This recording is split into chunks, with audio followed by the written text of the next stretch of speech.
L'amour divin est qu'il m'aime d'abord comme mon sauveur, puis comme un père qui me reprend et me corrige, comme une mère pour me consoler, comme un ami pour partager tous ses secrets, comme un frère pour être mon compagnon et mon partenaire dans mes afflictions, mes peines et mes fardeaux, comme mon roi céleste pour ma protection, ma sécurité, ma prospérité, et comme un fiancé pour me rendre semblable à lui-même, pour partager avec moi sa gloire et sa beauté, pour vivre en union avec moi.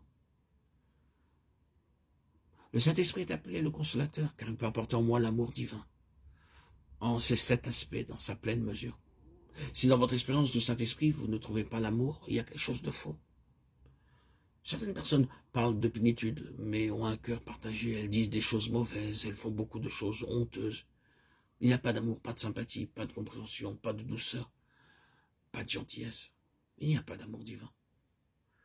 Le Saint-Esprit est mon consolateur, car il peut apporter en moi jour après jour ces 7 aspects de l'amour divin dans leur plénitude comme un fleuve. Le nom du Saint-Esprit est donné dans Jean 16, 13. Un des noms, quand le consolateur sera venu. L'Esprit de vérité, il vous conduira dans toute la vérité, car il ne parlera pas de lui-même, mais il dira tout ce qu'il aura entendu, et il vous annoncera les choses à venir. L'Esprit de vérité m'enseignera jour après jour les choses à venir, et en même temps me donnera une claire compréhension du plan du salut complet. Car par le Saint-Esprit, nous savons clairement comment devenir juste et droit devant Dieu, comment tous nos péchés sont pardonnés, comment le Seigneur lui-même est notre sanctification et notre justice. Il dit également, je vous montrerai les choses à venir. Nous saurons intérieurement avant qu'elles arrivent qu'une chose va arriver. Un homme va me voir. Il me dit qu'il voulait retourner dans son village. Je dis, je vais prier le Seigneur pour trouver la volonté de Dieu. Je priais, Seigneur, cet homme veut s'en aller. Veux-tu, s'il te plaît, avoir l'amabilité de montrer quelle est ta volonté? Ainsi, je lui dis que nous avions prié, mais que je n'avais pas la paix. Soyez assez aimable pour différer votre départ. Mais il me répondit, j'ai préparé mes affaires, je sens que je dois y aller. Aussi, nous priâmes une autre fois, encore une seconde fois, une troisième fois, une quatrième fois.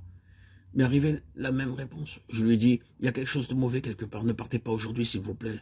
Il resta à contre-cœur. Le train qu'il devait prendre eut un accident. Une collision eut lieu entre son train et un train de marchandises.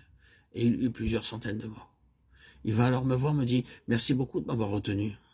Au début, il était désolé que je n'ai pas de direction, mais le Saint-Esprit me prévenait d'être très prudent.